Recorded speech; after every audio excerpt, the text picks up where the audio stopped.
अस्सलाम वालेकुम व्यूवर्स। आज हम एफएससी पार्ट 2 का चैप्टर नंबर 7 का लेक्चर नंबर 7 डिस्कस कर रहे हैं, जिसका टॉपिक है क्लासिफिकेशन ऑफ ऑर्गेनिक कंपाउंड। जैसे कि आप लोग सब जानते हैं कि हमारे पास जो ऑर्गेनिक कंपाउंड मिलियन की तादाद में डिस्कवर हो चुके हैं। प्रैक्टिकली इनको वन बाय वन डिस्कस करना, स्टडी करना बहुत मुश्किल है।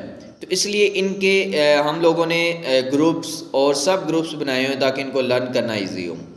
मेजर इसकी दो टाइप्स हैं, open chain organic compound and close chain organic compound. Open chain को हम ए साइक्लिक भी कहते हैं, एलिफेटिक भी कहते हैं, और क्लोज साइक्लिक और रिंग। अब जैसे कि ओपन चेन है, ओपन चेन मीन के कोई भी जब कार्बन एटम, डेफिनेशन देख लें, this type of carbon organic compound contain open chain of carbon atoms. Mean जिसमें जो कार्बन एटम्स हैं वो चेन की फॉर्म में और वो ओपन हो। मीन जो फर्स्ट कार्बन एटम और सेकंड कार्बन एटम है वो आपस में जुड़े हुए ना हो, टर्मिनल कार्बन एटम आपस में कनेक्ट ना हो, तो उसको हम ओपन चेन कहेंगे। आगे इसकी दो टाइप्स है जिससे आपको और भी वाज़ेह हो जाएगा, straight chain and branch chain. Straight chain कौन से होते हैं? जिसमें कार्बन एटम कनेक्ट होते हैं in the form of series to each other. जो कार्बन एटम आपस में जुड़ के एक सीरीज बनाते हैं उसको हम स्ट्रेट चेन कहते हैं। जैसे कि नीचे 4 कार्बन एटम वो आपस में वन बाय वन जुड़े हुए हैं बॉन्ड के ज़रिए, तो ये हमारे पास क्या बना रहे हैं? ये हमारे पास एक सीरीज़ बना रहे हैं जिसको हम एन ब्यूटेन कहेंगे। दूसरी तरफ ब्रांच की तरफ आ जाएं, जिसमें जो कार्बन एटम हो सीरीज़ की बजाय एक कार्बन एटम उस चेन की साइड पे भी लगा हो, जिसको हम ब्रांच कह देंगे। जैसे 3 कार्बन एटम रो में लगे हुए हैं और एक साइड में दरमियान में लगा हुआ है, तो एक ब्रांच हमारे पास बन जाएगी। आपको ब्रांच के लिए कम से कम आपको 4 कार्बन कम से कम आपको चाहिए होंगे, क्योंकि पहले और चौथे कार्बन के साथ आप ब्रांच कभी नहीं लगाएंगे, हमेशा आप दरमियान वाले कार्बन के साथ ब्रांच लगाएंगे। तो इसलिए मिनिमम आपको 4 कार्बन रिक्वायर होते हैं। आगे हम क्लोज की तरफ जाएं। क्लोज चेन कौन से होते हैं? Those organic compound contain close chain R ring of atoms, जिसमें जो कार्बन एटम्स हम मिलके एक रिंग बना रहे हो, मतलब फर्स्ट कार्बन एटम लास्ट वाले कार्बन एटम के साथ कनेक्ट हो, तो एक हमारे पास रिंग बन जाएगी, उसको हम क्लोज चेन कहेंगे। इसकी भी आगे दो टाइप्स है, इससे आपको और भी वाज़ेह हो जाएगा, homocycling and hetero. Homo mean same और hetero mean different. Those compound in which ring consist of only carbon atoms, मतलब जो हमारे पास रिंग बन रही है वो सिर्फ और सिर्फ कार्बन एटम पर मुश्तमिल हो, तो वो हमारे पास होमोसाइक्लिक होगा।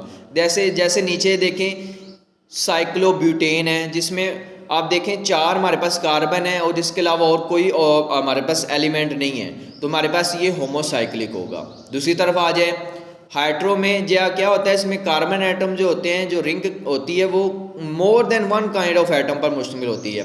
मीन एक से ज़्यादा आपके पास एटम्स हो। जैसे आपके पास नीचे पायरीडीन है, जिसे इसमें हमारे पास 6 हम आपके पास बॉन्ड बन रहे हैं, 6 आपके पास 5 कार्बन है और 6 पे आपके पास N है, नाइट्रोजन है। जिस पर फॉरन पे देखें 4 आपके पास कार्बन है और 5 नंबर पे आपके पास ऑक्सीजन है। तो इस तरह ये हमारे पास हेट्रोसाइक्लिक और होमोसाइक्लिक, ये क्लोज चेन की टाइप्स हैं। आगे फिर ये जो हमारे पास होमोसाइक्लिक है, जिसमें हमारे पास ओनली सिर्फ कार्बन होते हैं, इसके आगे फिर 2 टाइप्स हैं, एलिसाइक्लिक एंड एरोमेटिक कंपाउंड। तो अब हम जैसे कि हैं तो सारी क्लोज की, मतलब हम बात क्लोज चेन की कर रहे हैं, और आगे होमोमाइन जिसमें सिर्फ कार्बन हो, इसके अलावा कोई और ना हो, तो उसमें देखें एलिसाइक्लिक एंड एरोमेटिक। एलिसाइक्लिक में देखें कंपाउंड कंटेन रिंग ऑफ 3 और मोर कार्बन एटम्स, जिसमें जो हमारे पास रिंग बनेगी वो 3 कार्बन एटम पर मुश्तमिल होगी या 3 से ज़्यादा पर मुश्तमिल होगी, तो वो हमारे पास एलिसाइक्लिक होगा। जैसे एग्जांपल नीचे की है साइक्लोप्रोपेन, जिसमें 3 कार्बन है, ठीक है, एक रिंग बन रही है CH3 CH2, नीचे भी CH2 तो हमारे पास 3 कार्बन की रिंग बन रही है, ठीक है।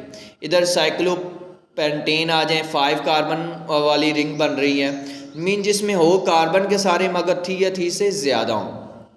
Aromatic compound contain at least 1 benzene ring, mean जिसमें 6 कार्बन एटम और वो भी अल्टरनेट बॉन्ड के साथ हों। अल्टरनेट बॉन्ड का mean 1 single one double, one single one double. तो मतलब 3 सिंगल होंगे 3 डबल होंगे। जैसा कि बेंजीन के नीचे आपके पास एग्जांपल दी हुई है। देखें पहला आपके पास सिंगल है, फिर डबल है, फिर सिंगल, फिर डबल, फिर सिंगल, फिर डबल। इसको उन्होंने आगे इसकी टाइप्स है, इसको उस तरह भी शो कर सकते हो। और एक आपके पास एक और फॉर्म है, आप 6 रिंग बना के 6 कार्बन वाली रिंग बनाए, उसके दरमियान में एक आप दायरा भी लगा सकते हैं, जिसका मतलब यही होगा कि अल्टरनेट बॉन्ड है, एक सिंगल है, एक डबल है, एक सिंगल, एक डबल है। तो इस तरह आपके पास ये जो ऑर्गेनिक कंपाउंड की क्लासिफिकेशन सारी आ गई। इसको आप ऑर्गेनिक कंपाउंड में बार बार आपके साथ आप इसको डिस्कस करेंगे और आपको इसको अच्छी तरीके से आपको पहचान होनी चाहिए। नाम से आपको पता चल जाना चाहिए इसमें क्या होता है और इसकी एग्जाम्पलें क्या क्या आती है। उम्मीद है आपको इसकी क्लासिफिकेशन समझ आ गई होगी। इंशाल्लाह नेक्स्ट लेक्चर में हम इसका फंक्शनल ग्रुप डिस्कस करेंगे। अल्लाह हाफिज़।